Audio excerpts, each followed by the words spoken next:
Médio, hoje nessa manhã de 5 de novembro de 2020, próximo do fim do ano, mas a gente tem que estar correndo, né?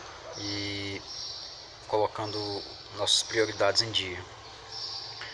E assim, nosso assunto de ciência humana aqui, no caso de história, já passamos por muita coisa. Até o final do ano eu quero fazer um simuladão com vocês pra gente não finalizar o ano sem ir pra fazer o Enem assim à toa, sem nenhuma base, né?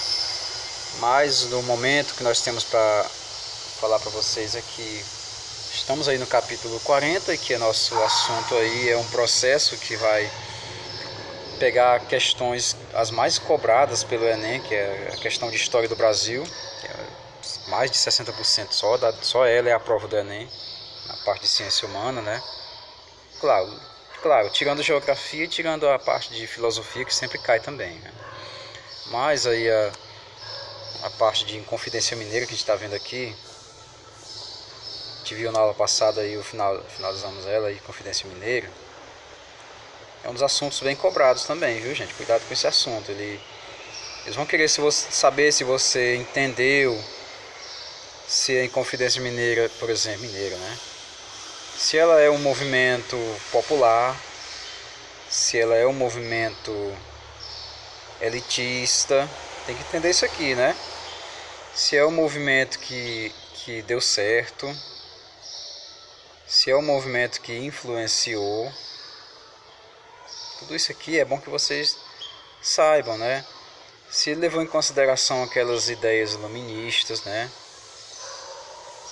Então, nós marcaremos aqui exatamente essa parte que vai... Popular não foi, viu gente? Não era um movimento popular. Não tratava assim de questões como o fim da escravidão, como uma vida melhor para as pessoas que estavam sendo oprimidas. Não falava disso não. Ele era mais um movimento bem elitista, porque considerando aí que os próprios participantes do movimento, eles faziam parte de uma classe alta, né? Eram advogados, médicos, escritores, pessoas que estudavam na Europa, que voltavam com aquelas ideias bem avançadas para a época, né? Foi um movimento que deu certo? Não, ele não deu certo, até porque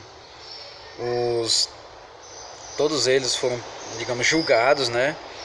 Muitos foram expulsos do Brasil para viver em outras colônias portuguesas, e muitos foram fuzilados e outros foram esquartejados. No caso aqui, como é o nome dele, que eu esqueci, o Joaquim José da Silva Xavier, o nosso querido e lembrado Tiradentes, né? Tiradentes foi esquartejado, todo esquartejado. É um dos mais pobres, né, do movimento, e foi pego para servir de exemplo aos demais. Então não deu certo porque houve uma traição lá dentro, né? Quem foi que traiu o movimento? Foi um coronel chamado Joaquim Silvério dos Reis. Joaquim Silvério dos Reis, né? Ele acabou entrando em contato com o governo, tinha muitas dívidas com o governo, e o governo prometeu que ele não pagaria mais suas dívidas caso ele denunciasse quem eram os líderes, quem estava fazendo parte desse movimento de Inconfidência aí.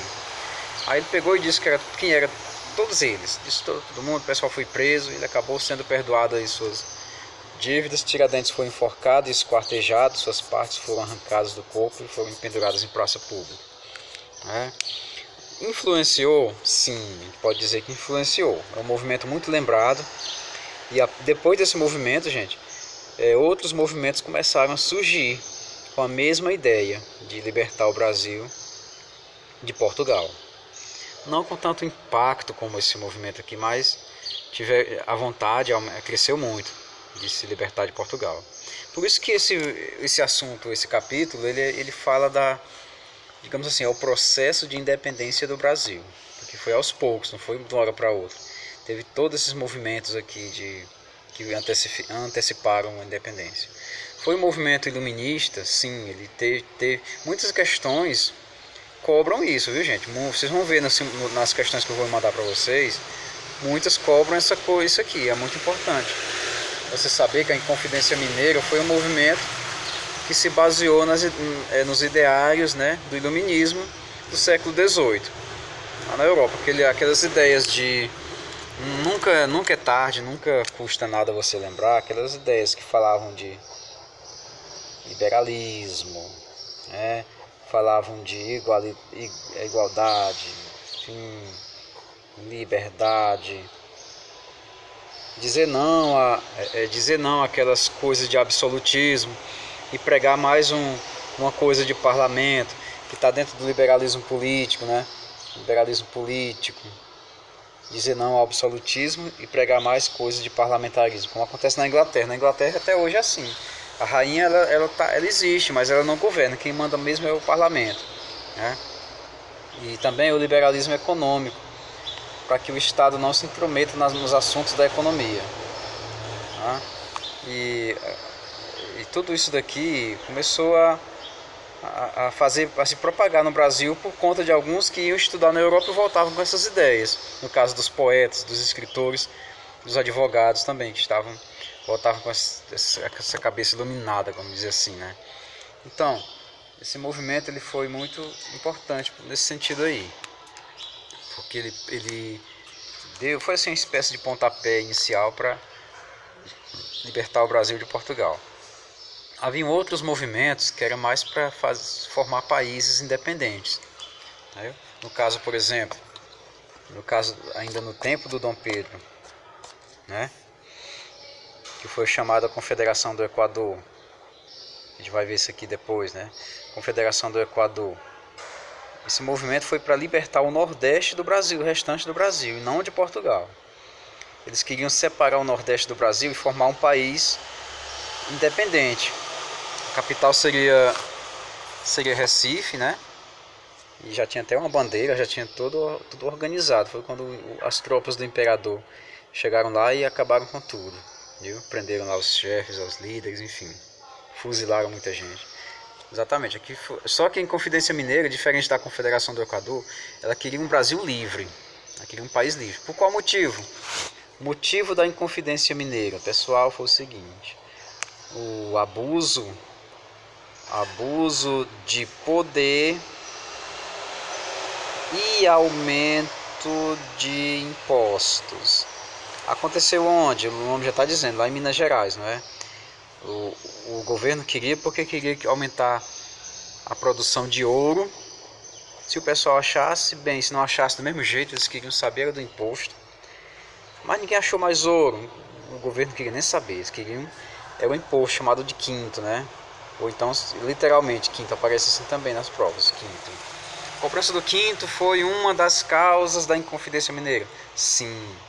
O abuso de poder do governo português foi uma das causas da Inconfidência Mineira, dos motivos? Sim, né? Essa parte aí fica mais tranquilo, tá bom? Imposto, falar em imposto, abuso de poder. O imposto mesmo mais perigoso foi a derrama. Que eram os impostos atrasados, que eram para ser pagos juntamente com os impostos novos, e ninguém tinha mais condição, que ninguém estava mais achando nem uma pedrinha de ouro, né? Então o governo começou a lançar essa derrama. Deixa eu ajeitar esse R, tá meio... Essa derrama exatamente para pegar tudo que tivesse lá do pessoal de Minas Gerais. Aí foi onde o negócio pegou, o pessoal começou a se revoltar, se organizar secretamente, foi descoberto, né? E aconteceu isso. O movimento foi denunciado. Um outro movimento também foi a Conjuração Baiana. Está bem na página 449. Página 449 também fala da Conjuração Baiana.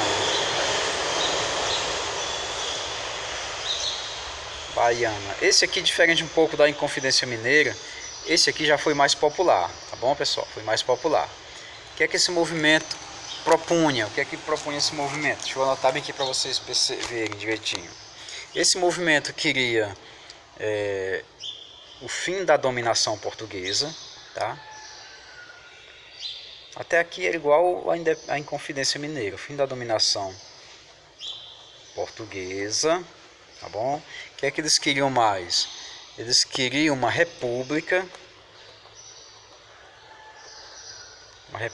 no Brasil, que não existia, tá bom? eles queriam também. Aqui você sabe que aqui o Brasil era um reinado, né? Quem mandava era o rei de Portugal. Quem mandava era o rei Dom João de Portugal. Então o que é que ocorre? Estava longe de ser uma república, né? E o que o pessoal queria também? A abolição, né? A abolição da escravidão. Abolição da escravidão. O aumento aumento da remuneração, quer dizer, salário, né, dos soldados. Isso. O que é que eles queriam mais também? Abertura. Interessante isso aqui, a abertura dos portos brasileiros, né? Brasileiros a qualquer nação, né? É como se dissesse assim, a abertura da economia do Brasil para qualquer país. E no final a melhoria de vida, queria melhoria de vida, que não tinha, não havia melhoria de vida boa, né? Melhoria de vida. Essa abertura dos portos brasileiros a qualquer nação era exatamente quebrar o exclusivo colonial. Era o Brasil deixar de ser dependente de Portugal e passar a depender de si próprio, como acontecia com os Estados Unidos. Os Estados Unidos, eles faziam comércio com o que eles queriam fazer. E os ingleses sobravam somente cobrança de impostos, a legislação, essas coisas. Mas eles tinham um autogoverno. E aqui queria um autogoverno, não podia ter um autogoverno no Brasil, né? Então isso era conjuração baiana. Deu certo também? Deu não, porque se tivesse dado certo, tudo isso aqui tinha acontecido bem antes do que aconteceu, né? A repressão foi muito violenta. Como era um movimento popular, a gente já pode imaginar que houve muito mais repressão do que na Inconfidência Mineira, tá bom? Aqui foi chamada também de Revolta dos Alfaiates, porque tinha muita gente popular no meio, né? Então por isso que chamavam de Revolta também dos Alfaiates, tá bom, pessoal? E logo em seguida, na página 450, diz que mais de 30 participantes foram presos, né? Líderes que foram presos, né? Não era só todos eles, não. E muitos foram, digamos assim, enforcados, né? Esquartejados. Não foi só um Tiradentes aqui, foram muitos que foram realmente. Era o mais popular, a população sofreu mais com esse tipo de situação. Olha só, se cai uma questão dessa, tem vestibular que eles cobram questões assim, discursivas. Ou seja, você vai, em vez de você marcar o X, você vai responder. A Univesp, por exemplo, ela faz isso. A gente não estuda só para o Enem, não. A gente pensa também em outras faculdades. Vai que o Enem acaba de uma hora para outra. E aí? Estudou só para o Enem. E aí? Como é que vai ser? As coisas mudam muito rápido, né? A gente nem percebe quando muda. E tem faculdade que cobra assim: diferencia os dois tipos de rebeliões que eclodiram no Brasil colonial mencionando exemplos. A Inconfidência Mineira e a Inconfidência Baiana, né? E a Conjuração Baiana, como está bem aqui no canto. Uma foi mais popular e a outra foi mais elitista. A Inconfidência Mineira foi mais de elite e a Conjuração Baiana foi mais popular, também chamada de Revolução dos Alfaiates, ou Revolta dos Alfaiates, tá bom? A 2. Explique quais eram os objetivos da Conjuração Baiana e que grupos sociais participaram dela. Foi esse que eu coloquei aqui abaixo, ó, tá bom? Que eu acabei de comentar com vocês, tá? Fim da dominação, fim da escravidão, tudo isso aí. E os grupos que faziam parte dela eram grupos populares, eram alfaiates, eram pessoas ligadas aos mais pobres, eram soldados, viu? Tá bom? Descreva como terminou o movimento. O movimento terminou com muita repressão, uma repressão muito violenta, muita denúncia, muita gente denunciou o movimento. Engraçado, o Brasil era assim. O pessoal organizava um movimento, tinha sempre alguém para denunciar. E o que é pior, alguém lá de dentro do movimento para denunciar para as autoridades. Aí como é que vai dar certo um negócio desse, né? O povo não era muito unido para essas coisas, não. A quarta questão. Comente a afirmação. A Conjuração Mineira foi um movimento da elite, enquanto a Conjuração Baiana foi um movimento popular. Aqui eu já comentei muitas vezes isso aqui também. Traçar um paralelo entre as duas rebeliões. Você só vai dizer o que eu acabei de falar na primeira questão, tá bom? Conjuração Mineira, movimento elitista, participaram delas escritores, advogados, médicos. Conjuração Baiana, movimento popular, participaram dela soldados, alfaiates, pessoas populares, advogados também, viu? Traçar um paralelo entre as duas é aquela coisa lá que você vai pegar e só dar diferenças entre as duas, que as duas foram reprimidas pelo governo de Portugal, certo, gente? E é isso, essas 4 questõezinhas você coloque. Não tente fazer coisa difícil quando aparecer questão assim, não. Tente responder com o máximo de simplicidade. Não invente palavra complicada, que senão o pessoal for corrigir a prova de vocês, eles nem olham para as palavras difíceis. Eles querem saber a simplicidade, tá bom? Família real, né? Caminhos da emancipação brasileira na vinda de Dom João para o Brasil. O que quer dizer isso aí, gente? Isso quer dizer que aqui já tem a influência do Napoleão Bonaparte, né? Napoleão Bonaparte ele já vai influenciar a independência do Brasil. Como assim? É comum você ver nos editais de provas, assim, estude a influência napoleônica no processo de independência do Brasil. Tem tudo a ver. Por quê? Porque foi Napoleão Bonaparte que invadiu Portugal, botando a família real para correr de lá. Quem era a família real? A família do Dom João. Dom João era o príncipe, sua mãe, a Dona Maria I, era a rainha, e uma corte com mais de 15 mil pessoas foi obrigada a deixar Portugal e vir morar no Brasil. A partir desse momento, o Brasil não era mais colônia. Viu, gente? O Brasil não era mais colônia. O Brasil já era um reino unido a Portugal e Algarves. Isso a gente vai ver com muito mais detalhe na aula que vem. Essa aula que vem é muito importante, Eu até aconselho vocês verem algum vídeo na internet para complementar. É a parte que é muito cobrada em provas do vestibular, que vai falar da independência política do Brasil. Aqui vai misturar sociedade e política e economia ao mesmo tempo.